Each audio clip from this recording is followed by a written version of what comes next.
And welcome back to our live 12-hour broadcast here from our new studios above the co-op in the heart of Oystermouth. And looking out the window, it's not a very nice day, is it? It's very overcast, but there you are. And very showery this morning. But anyway, before we do anything else, we have a special guest with us today. Michael Reid, good morning.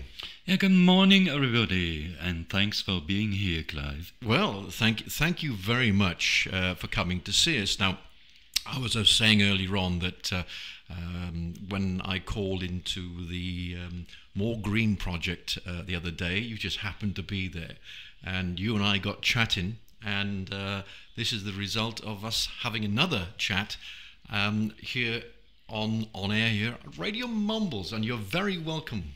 Yeah, thank you for that. Now, you're a very interesting character. I must have enjoyed, we've had several conversations, and I've enjoyed talking to you, and I think our listeners will also too. You're a writer. You're a person of the people. What sort of books do you like to read? Well, I read myself a lot about science. I love to read about history, good novels, and sometimes really nice crime stories. So actually, yeah, I'm into Agatha Christie and all this old stuff. Right. I like it a lot. Do you? Yeah. So you like quite a wide selection then of books. Well, it's all about life, and I find it fascinating. And so actually, I'm writing about life. Yeah, well, of course, I say, we talked about the books you like to read, but you're also an author. That's right, and an author which has been written several books, all related to human and relationship to nature, and actually what we can do with our life. It's so interesting to think about it and find new ways, new viewpoints, and to put this into a book and help people to find something new, maybe to extend their lives, maybe to put some additions towards it, and it's well worth. And in this, I love to be in Wales, and one of my projects is about heritage, about all places of warfare. So I drove along, took a lot of pictures, had a long chats with people about what they think, where they come from. Mm-hmm. So this is part of my life. Yes, indeed. You obviously enjoy meeting people, and I get the impression that obviously the books that you've written have all come from your experiences of life. Oh, that's right, because when we talk about my books, it's also about energy. And so I was born a gifted child, and I had to find out how to cope with it. And actually I did, but it took me about 47 years of intensive studies before I could write a book like the new one, the Handbook for the Energy, Aura and Chakra System, what you never learned in school. That's interesting, because they often say that the school of life, or the university of life, you will learn far more than you'll ever learn at school. Yeah, true. And for me, it's so interesting. Look, I started being a gifted child, but in the same way, I'm a qualified carpenter and IT professional, so it comes quite handy to work with the head and the hand. Yes, I was going to say that normally most people who are academically good at academics tend to be not good with hands, and vice versa. So you are gifted, as you say, because you can do both. Yeah, and I like it. I like it a lot, because it makes me understand. It makes me also understand the people. Because look, I'm a son of a miner, even if I come from Germany. There are miners too, so, and my family, my ancestors are coming from Wales. So I'm quite familiar with this situation here, with the culture, and I love it. Yeah. So would you say that because of the connection to Wales, is that why you were drawn here? Yes, and through marriage, because a tough, swansea girl, clever pirate, actually a descendant of Blackbird, you know, Markham Abbey and the castle there. Yeah. Yeah? Mm-hmm. She captured me and, okay, here I am. Captured you. That's one way of putting it, I suppose. Yeah. Just go back to your books now, that you've had all this experience that you've had in teaching and gaining all this experience. What are the titles of these books, and what can we find in them that will inspire our listener? Yeah. Let me talk about this handbook. First of all, why handbook? Yeah. It is because you have handbooks for cars, you have handbooks for different things, you have your cookbooks, but there is barely no handbook for human. So where do we come from? How do we operate with the environment? What's going on with our emotions, the thoughts, and all this? So I thought this is very interesting, because if you learn about this stuff, yeah, this is pure life. To learn about how to deal with own emotions and actually how to deal with the rough side of life, yeah? Mm-hmm. What do you think, and actually to extend that, to make it usable, so to sharpen your mind, or just learning to meditate, to concentrate, or just simple find out why you are here. What is the goal of life? There are many answers, and they're all depending on what you find in yourself. When you look inside yourself, what are you want to do? What are you desperate to express? And how can you cope with others? And actually, it means that everybody has something inside which is precious and well worth to be shown to the outside, and to get really a good feeling through that. It's about your worth, about your confidence. And there are so many questions people might have, and I try to give some answers, especially in this book. Very interesting. You mentioned earlier on about nature and man's relationship with nature. Is this something we can learn more from you about our relationship with our world? Yes, I think so. Look, we are not coming from somewhere. We are standing on the shoulders of the people who have been living before us. And there are so interesting concepts, even coming from the Celtic background. They are well worth to take a look at it. Yeah?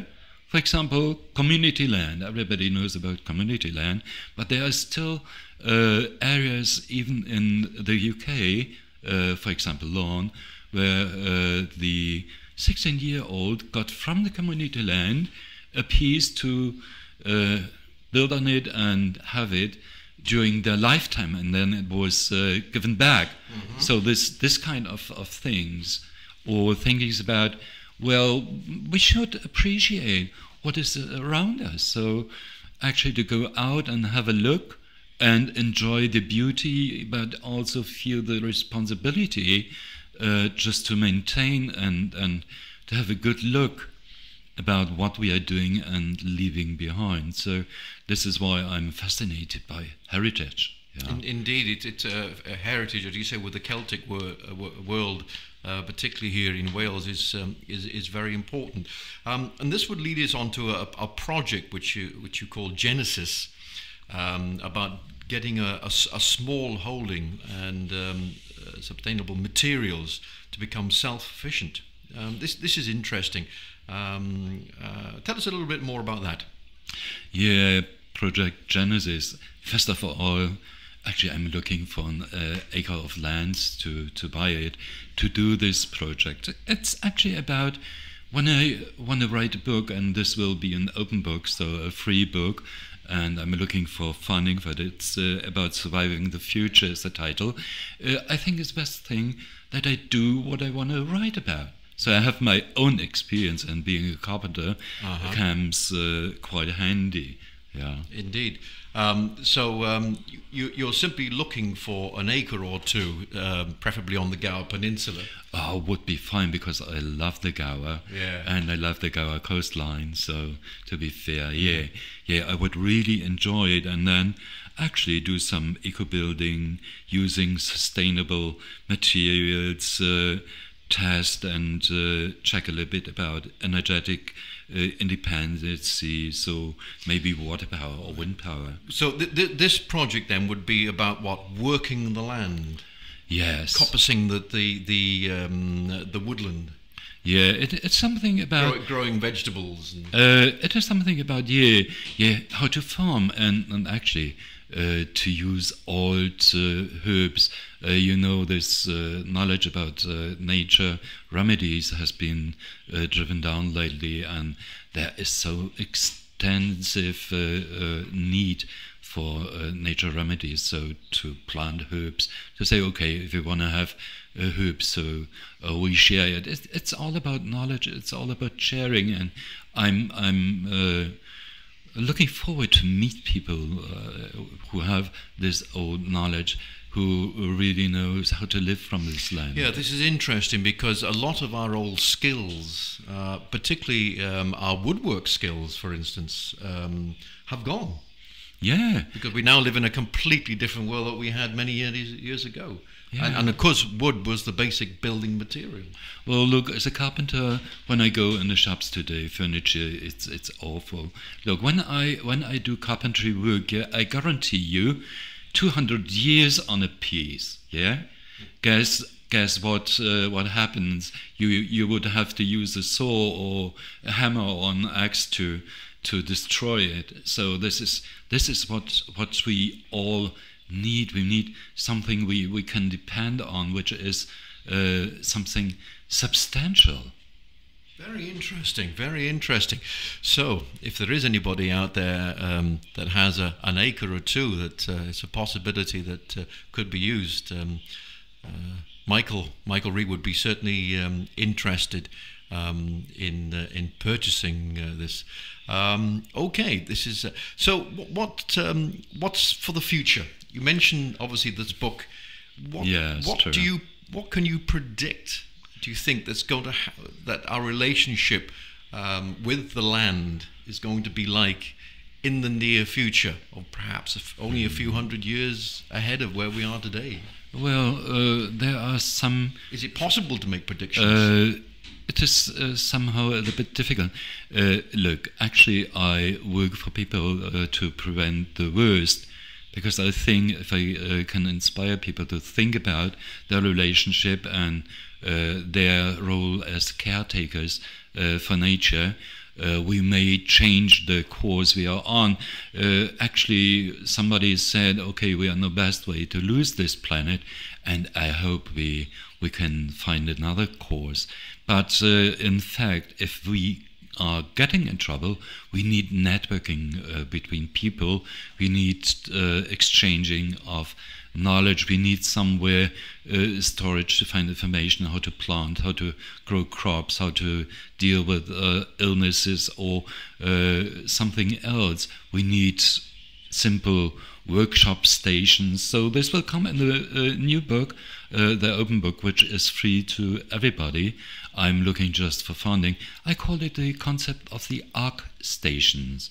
Yeah, and it should be inspire people. It is not to take care of the worst scenario. I think I plan it as meeting points where people can think about the future, can make a change, and actually to find together. And yeah, let's call it, we are living because of love, and this is what we should do. We should learn to love ourselves, and we should learn to love this nature, this tiny little planet, which is so precious and home to us all. I think perhaps you got a very good point there. Too many of us perhaps are living in a material world, and Yes. and I think we should really look back to nature and love it a little bit more. So if we can move on, then what else have you got coming up in the pipeline in the future? The pipeline is good.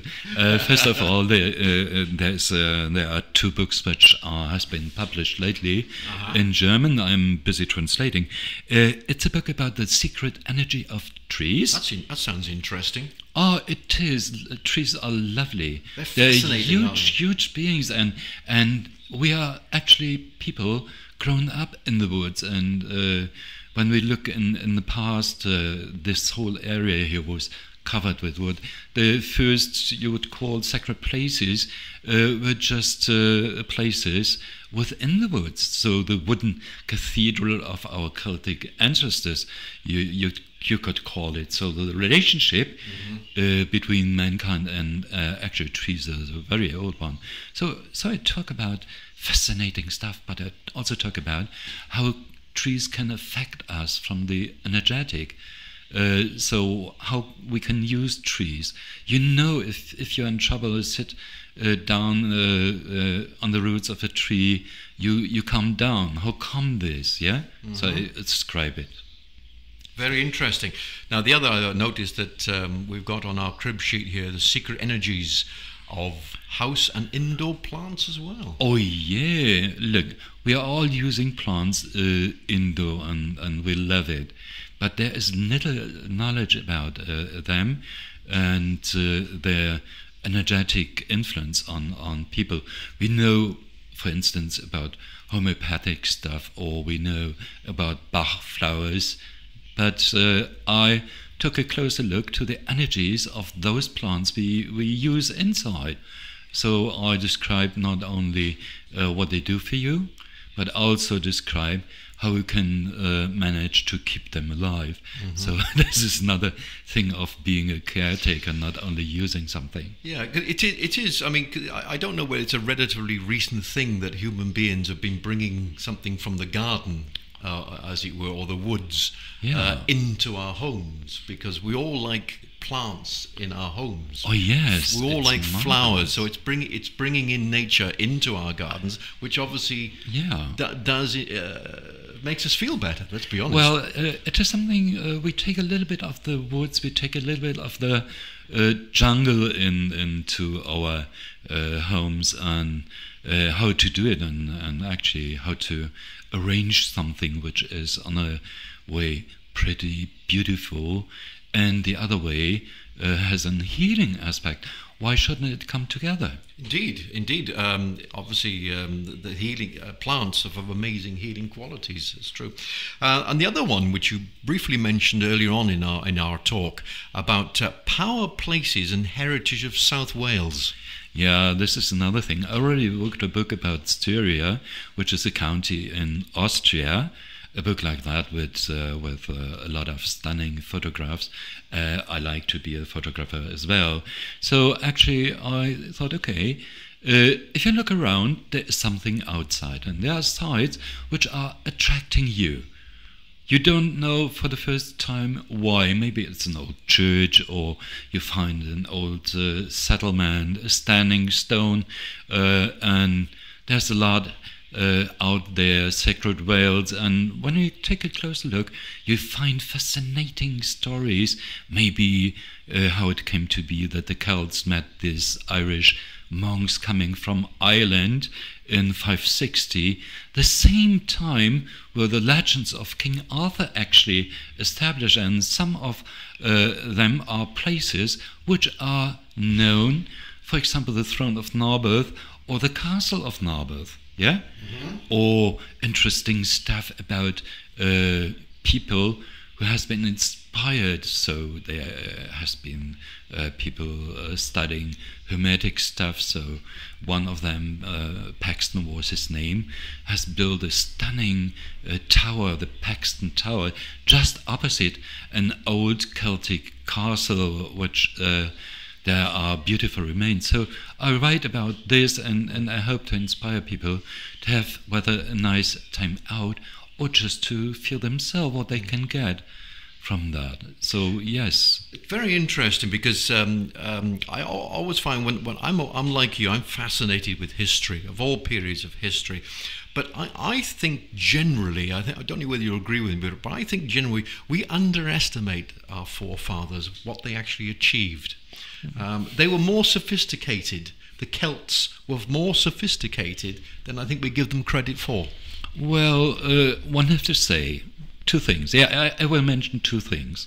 First of all, in the Celtic society, everybody was responsible for what he was believing in.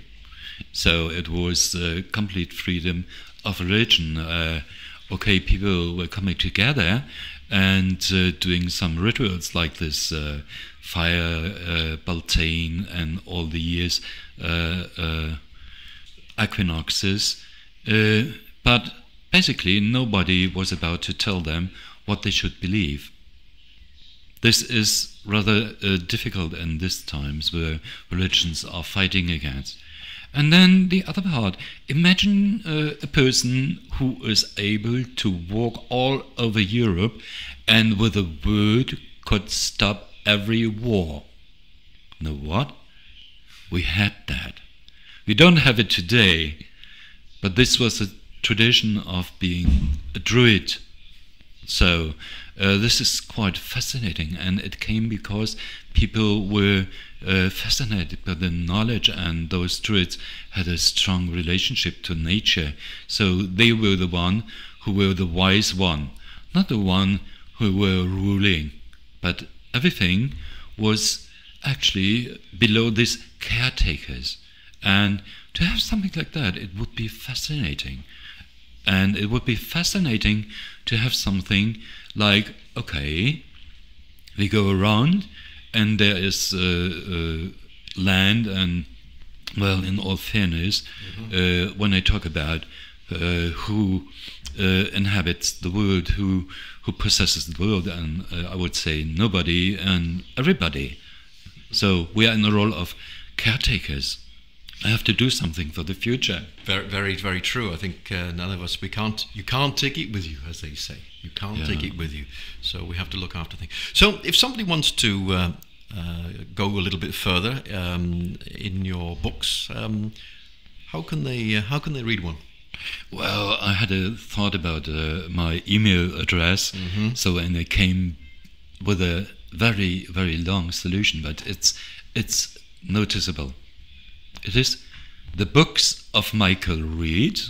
The Books of Michael Reid at gmail.com, and you find my blog, and it's roughly the same. The Books of Michael Reid, REID, .wordpress.com. Yeah.